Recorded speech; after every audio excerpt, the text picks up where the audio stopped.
Sveiki, Lietuvos Respublikos piliečiai, draugai, pažįstami artimieji, tie, kas myli ir nekenčia. Dažnai gausdavau, kol buvo jungti komentarai, nedažnai.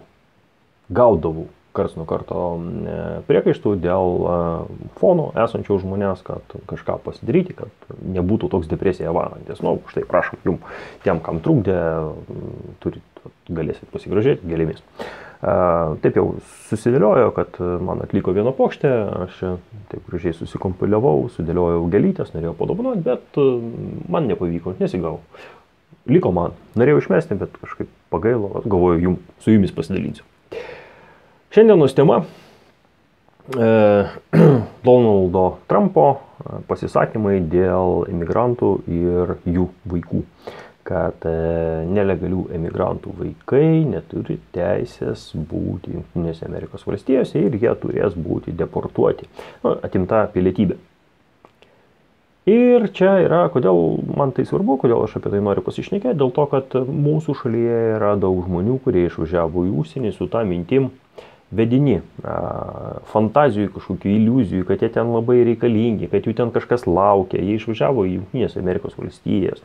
Ten dirbo daugybę metų nelegaliai, tikėdamėsi, kad jie bus legalizuoti tam, kad būtų tas visas jų vargas, kurį jie tenai apturėjo, tai yra dirbo, iš jų ten Mickey Mousino juos, iš jų tyčiojosi, įsidirbinėjo, apgaudinėjo, nes tie, kas tenai nuvažiuoja ir dirba nelegaliai, jie gauna gerokai mažiau nei tie, kurie atvažiavę jau dirba su žalia korta.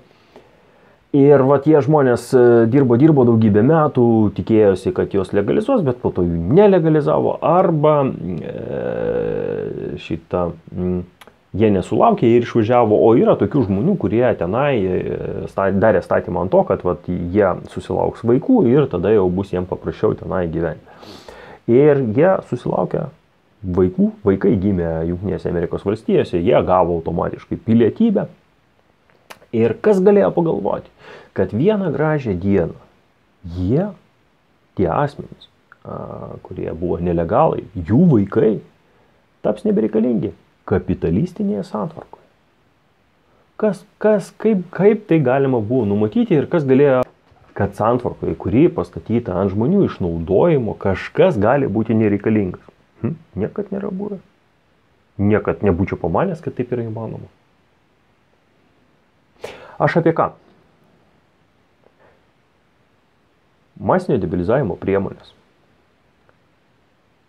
sukūrė iliuziją, kad ten kažkur yra kapitalizmas, geras, fainas, pūkuotas, kad ten mūsų šalies jaunimui bus geriau gyventi nei savoje šalyje. Jaunimas išvažiavo tenai būdami jauni ir naivus, ten dirbo visą savo jaunystę, gražiausius savo metus atidavė Jungtinėm Amerikos valstijom, tikėdamėsi, kad juos tenai priglaus. O galutiniam variantė jos arba išgaudė, arba jie tiesiog pasidavė nuo to nuolatinio streso, nuolatinių problemų ir baimės, kad vieną gražią dieną jie galbūt pasijaus blogai, tai yra prasidės problemos su sveikata ir jie paklius į Jungtinių Amerikos valstijų kokią nors gydymo įstaigą. Ir po to už tą gydymą teks susimokėti kažkokius nežmoniškus pinigus. Ir jie pavargę nuo šitų visų kančių grįžo į Lietuvą, jam ten 40, 50, čia jie nieko neturi, visus gražiausius metus atidavė šaliai ir šalies gerbūvio kūrimui, kuriai jie yra nereikalingi, kuriai jie buvo nereikalingi. Grįžę namo, jie yra nereikalingi dėl to, kad jie čia neturi nei draugų, nei pažįstamų, nei supranta, kaip gyvena vietiniai gyventojai ir jie tampa nebereikalingi nei ten, nei čia. Kas nukenčia labiausiai šitoj situacijoje? Nukenčia šalis.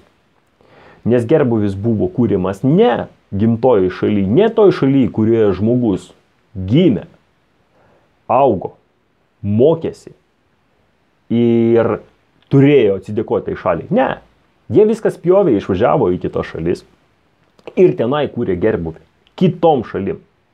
Kitom šalim, To ir te reikia. To, kad būtų kitose šalyse, tokiose kaip mūsų Lietuvoje, apkvailintų žmonių. Žmonių, kuriems buvo sukurta vizija, jog kažkur yra geriau, jog kažkur jų laukia. Vat pavyzdžiui, aš kai nagrinėjau Amerikos balso išrašus, tai yra CŽV dokumentuose, kuriuose kalbama, ką turėtų transliuoti Amerikos balsas vienoje ir kitoje šalyje, ten buvo kalbama apie tai, kad reikia būtinai pabrėžti, orientuotis į jaunimą, čia buvo apie Čekoslovakijos pavyzdį, kad reikia būtinai atkreipti dėmesį, koncentruotis į jaunimą ir atkreipti dėmesį į perspektyvas, kokios laukia jaunimo Amerikoje. Kam tai buvo daroma? Tam, kad pasėti tokią geresnio gyvenimo sėklą kvailiukų galvose. Kad jie galvotų ten kažkur, jų kažkas laukia. Ne.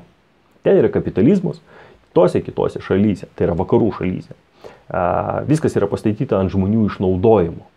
Vat atvažiavo mūsų kvailiukai, kol jų darbo jėga yra pigi, kol jie yra nelegalai, jie ten reikalingi. O kai tik tais jisai tampa legalus, nu kam jam mokėti tokius pinigus? Tai iškreipia jų kapitalistų santvarką. Tos principus, kurie yra. Taip, vieni principai yra dėstomi knygose. Kalbama apie tai, kad laisvos rinkos ekonomika, ji viskas pati susitvarko. Vat jeigu tik tais pradės mažėti darbuotojų, tada darbdavys privalės mokėti daugiau tiems, kad galėtų persidėlioti kitus darbuotojus iš kitų įmonių ir iš to laimi paprasti žmonės, tai yra darbuotojai, nes yra konkurencija rinkoje, ne taip kaip ten kokioje nors socialistinėje šalyje, kur viskas yra nustatyta ir niekas negali konkuruoti. Visa tai yra melas. Melas. Kodėl? Todėl, kad vienoj paskaitoj, besimokant universitete, aš išgirdau tokius žodžius. Šalies ekonomikoje negali būti mažesnė nei 9 procentai ar 6 procentai bedarbystės. Patikslinsiu. Kapitalistiniai, pridėsiu žodį, nes ten buvo kalbama apie vakarietiškus modelius, kapitalistiniai santvarkoj negali būti mažesnė bedarbystė nei 9 procentai. Kodėl? Todėl, kad jeigu bus mažesnė bedarbystė nei 9 procentai, arba jūs, įsivaizduokim tokį variantą, kapitalistinė santvarka, kurioje nėra bedarbystės. Nėra. Visi turi darbą. Taip? Dabar atsiranda įmonė, kuri nori susikurti naują įmonę. Naujas produktas. Jie nori kažką. Nu yra jaunimas, naujieji atėjo žmonės, ne, jie sugalvoja kažkokį produktą ir jie nori pradėti gaminti produktą. Ką reiškia? Tai reiškia, kad reikia gamybai, ne, sakykime, kažkokio produkto, ko mums reikia. Mums reikia pirmoje eilėje žemės, ant kurios stovės patalpos.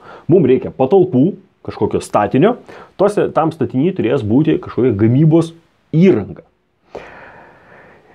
Ir kas nemažiau svarbu, mums, aišku, reikia pinigų, kad visą tai organizuoti ir pats pagrindinis tai yra žmonės, kas dirbs, kas organizuos visą tai, kas statys, kas dirbs su tais konvejeriais, kas visą tai pakuos, realizuos, visur reikalingi žmonės. Dabar įsivaizduokime, mes turime tokią santvarką, kapitalistinę santvarką, kurioje visi dirba. Iš kurių žmonių gaus? Jūs būsite priversti samdyti žmonės už gerokai didesnę kainą. Jūs konkuruosit su visom likusiam įmonėm. Jūs turėsim mokėti labai didelius pinigus darbuotojams. Darbuotojai jūs galės pasiūsti. Tai yra, sakyti, aš nenoriu pas tave dirbti. Jūs tada turėsite organizuoti jiems geras darbo sąlygas. Jūs turėsite rūpintis jų sveikatos būkle. Jūs privalėsite, jūs turėsite padaryti tą, trečią dešimtą. Jūs būsite kaip kapitalistas, kaip vergvaldys. Jūs privalėsite taikstytis. Jums tai yra nepriimtina forma. Jūs, norėdamas būti vergvaldžiu, dabar turėsite taikstytis prie kažkokių darbuotojų. Nu, taip labai negerai. Pas kapitalistiniam pasaulyje taip negali būti. Ir kapitalistiniam pasaulyje nereikalingi žmonės, kurie turi balso teisę. Tai jūs įsivaizduokit, mes dabar kalbėjome apie šitos imigrantus, ne? Jie atvažiavo į šalį, nelegaliai dirba, kelia gerbuvį šalies, didina tų išnaudotojų pajamas, jiem tik pliusas. Jiem absoliučiai nereikia savų žmonių, jiem nereikia savo piliečių. Kodėl? Todėl, kad savo šalies piliečiai reikalauja padidinti atlyginimus, jie turi teisę. O tie baudžiamnikai, kurie dirba nelegaliai, jie nieko neprašo. Jeigu jie tik paprašo, mes galime juos deportuoti. Jeigu jie tik tai susijungia į profsąjungą, mes juos vėlgi galim deportuoti. Mes juos galim uždaryti, kaip tai yra madinga Jungtinėse Amerikos valstijose, uždaryti į prieš deportacinį, ten toks organizacija yra, kur uždaro tave, ten metus pralaiko ir po to deportuoja. Na, ar ten pusę metų. Tai va, tai kapitalistiniam pasaulyje labai gerai yra emigrantai. Ir jeigu jūs galvojat, kad ten jūsų kažkas laukia, taip laukia, kol pirmoje eilėje jūs esate pigi darbo jėga, kol jūs neturite jokių teisių, viskas su to gerai. Kol jūs dirbsite už kapeikas, kai tik tais jūs paprašysite didesnio atlyginimo, jūs tapsite nereikalingas. Tokia gyvenimo realybė. Dabar tokia keista situacija, kai rinkoje nėra darbuotojų, susiklostė Rusijos federacijai. Ir va tai aš kaip kalbėjau, ne, kad pastatyti kažką, jums reikia žemės, jums reikia žaliavų iškasenų ir kad būtų pastatyti namą, ne, tai mums reikia plytų, sakykime, mums reikia skiedinio. Padaryti konvejeriui mums reikia metalo apdirbimo staklių, mums reikia suvirinimo, dažymo ir viso kito. Tada mums reikia kažkokį produktą gaminti, produktui mums reikia žaliavų, na, tarkim, plastiko, ne. Mums reikia ir ko mums reikia, dar pinigų, kad visą tai nupirkti, kad suorganizuoti, kad kažkaip mes įsigytume tas gerybės. Ir mums būtinai reikia žmonių. Be žmonių tai niekaip nesuveiks. Tai va, žiūrėkim, Rusijos federacijoje yra žemės, beprotiškai daug, ten yra išteklių, iškasenų, su kuriam nesunkiai padaryti visą tai galima, ten yra pinigų, bet išaiškėjo, kad toj didžiuliai šaliai trūksta žmonių, jų yra nepakankamai. Ir dabar oficialiai kalbama apie tai, kad Rusijos federacijoje neliko bedarbystės. Ir tai siejasi, mano akimi žiūrint, kaip ekonomisto, tai siejasi su tuo, kad yra nuolatos keliama palūkanų norma. Jau dabar ten, ar ne 40%, nu kažkokia beprotiškai didelė. Su kuo tai susiję? Dabar pabandykime įsivaizduoti, kad valstybėje, toj šalyje, trūksta jau darbuotojų, nes aš kai kartais pasiklausau jų kokias nors naujienas, ten visą laiką kalbama apie tai, kad trūksta ten švietimo sferoje 100 000 darbuotojų, toj medicinos sferoje ten 500 000, policijoje 300 000, ten kitoj dar kažkokioj sferoje, dar ten IT sferoje ten 500 000 darbuotojų, specialistų. Ir tada aš bent jau pradedu galvoti kaip ekonomistas. Nedaug dieve, dabar sugrįžtų į Rusijos federaciją vakarietiškos įmonės, atsivežtų pinigų ir padvigubintų atlyginimus.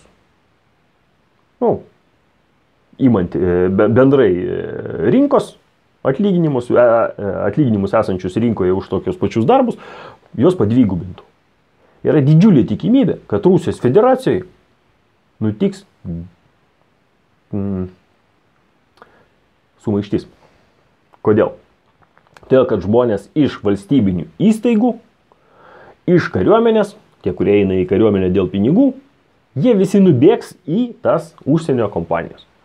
Aš manau, kad visos sankcijos, kurios yra įvestos Rusijos federacijai ir priverstos įmonės išeiti, vakarų įmonės, kurios buvo priverstos išeiti iš Rusijos federacijos, padarė paslaugą. Taip, kaip sako šitam diktatoriui Putinui. Nes jeigu jie būtų pasilikę, jie galėtų investuoti pinigus į savo gamybas ir nuvilioti žmonės nuo valstybinio sektoriaus. Nuviliojus nuo valstybinio sektoriaus yra didelė tikimybė, kad valstybei nesugebant užtikrinti savo funkcijų, valstybė subirėtų.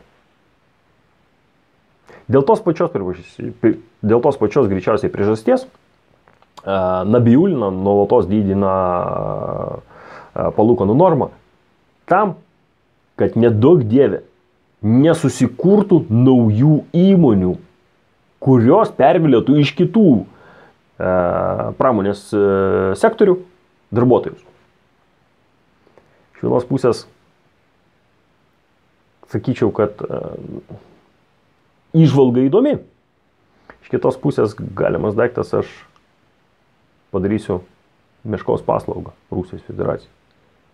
Nes aišku, keista, kad mūsų vakarų šalių vadovybės, spec tarnybos, jie nedasigalvojo iki to, kad sugrąžinti įmonės vakarų kapitalo į Rusijos federaciją ir sugriauti jų ekonomiką.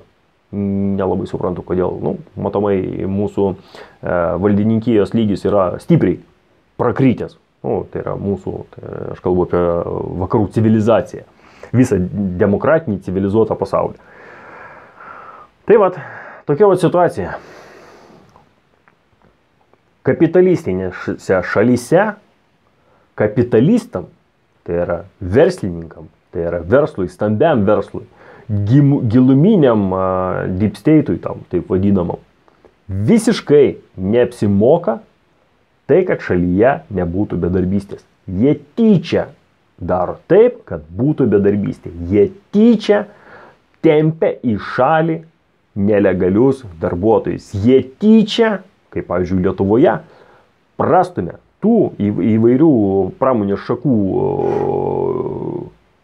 ekonominių sferų dalyviai, tie, kurie stovi, sakykime, ten mūsų šalyje transporto, tie, kas stovi už stambių įmonių transporto, jie greičiausiai, aš garantuoti negaliu, bet aš turiu tokią nuomonę ir mano gilių įsitikinimų, jie nuėjo pas Seimo narius ir pakišo šiek tiek pinigėlių ir paprašė, kad būtų sudarytos sąlygos į mūsų šalį atvykti vairuotojams iš kitų šalių. Išduotos kvotos tam, kad mūsų šalies piliečiai, kurie reikalauja didesnių atlyginimų, būtų išstumti iš pervežimo rinkos ir jos pakeistų gerokai pigesnę darbo jėgą. O kas bus mūsų šalies piliečiai, sako, koks jiems skirtumas? Kapitalizmas juk. Kiekvienas už save. Tai turbūt šiai dienai tiek. Replikuojant, pabaigiant, apibendrinant. Kapitalizmas. Tikra kapitalistinė šalis be bedarbių, be imigrantų negali funkcionuoti.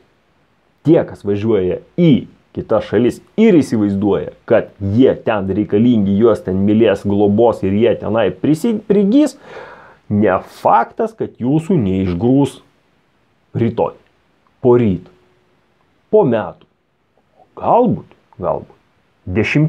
Nes pavyzdžiui, kaip įdomiai susidėlioja Jungtinėse Amerikos valstijose. Jie jau kalba apie indėnų deportaciją.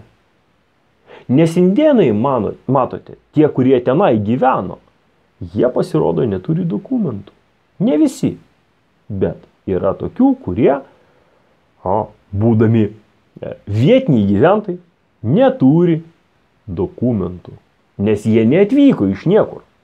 Jie ten gyvena. Rezervatuose ir kitokiose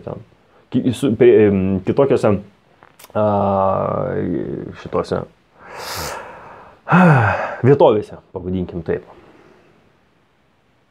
Tai įdomi kokia situacija, kaip įdomiai gaunasi, ne? Visą laiką Amerika kalbėjo, Amerikos balsas pasakojo apie tai, kokios yra perspektyvos tenai nuvažiuoti, kaip ten reikia stengtis, plėšytis, ardytis. Aš žinau vieną istoriją iš, sakykime taip, artimos aplinkos, tėvo geras draugas. 90-aisiais išvažiavo pas giminės į Jungtinės Amerikos valstijas. Jisai buvo restauratorius.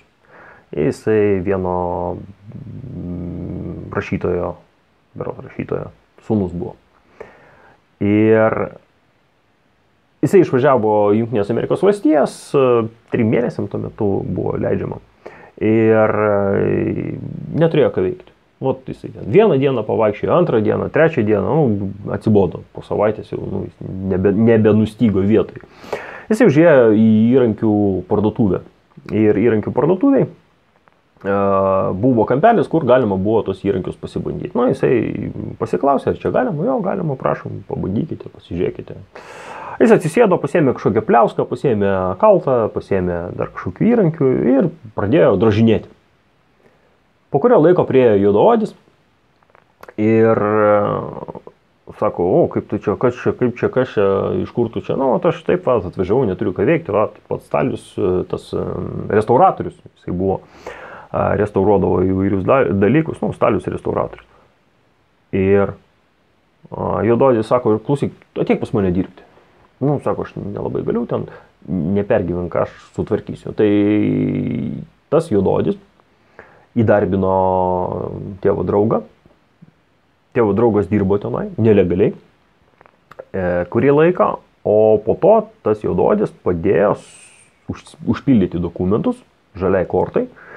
Ir tie pareigūnai, kurie ten klausinėjo, kurie visą tai aprašinėjo, uždavė klausimą, o kodėl jūs norite jį priimti, ką jūs pas mus Stalių trūksta, kad pas musgi pilna ir specialistų. Ne. Tokio specialisto mūsų apylinkiai, mūsų šaly nėra. Ir jam buvo išduota žalia korta ir jisai pagal ją dirbo ir ten galėjo gyventi ir žodžiu. Ten įdomi buvo situacija, kad kol jisai dirbo pas juodaodį nelegaliai, ten $4 į valandą buvo. A kai tik jisai legalizavosi, 12 ar $16, kažkokį ten, ne procentais, o kartais padidėjo atlyginimas ir ten ne vienu, ne dviem. Tai va, tai žodžiu, tokia vat istorija. Jeigu jūs esat labai aukštos kvalifikacijos specialistas, taip, Jungtinės Amerikos valstijos jūs priims. Bet jeigu jūs esat tiesiog paprastas darbuotojas, jūs ten dirbsite nelegaliai, niekas jūsų ten nelegalizuos, velniam jūs ten nereikalingi, jūsų statusas kaip nelegalo jiems labai gerai tinka. Ir visos tos kalbos apie perspektyvas jaunimui Jungtinėse Amerikos valstijose, tai yra tik tais penas debilams. Silpnapročiams, kitaip sakant. Nes su realybė tai neturi nieko bendro. Ačiū, kad žiūrėjote. Viso geriausio.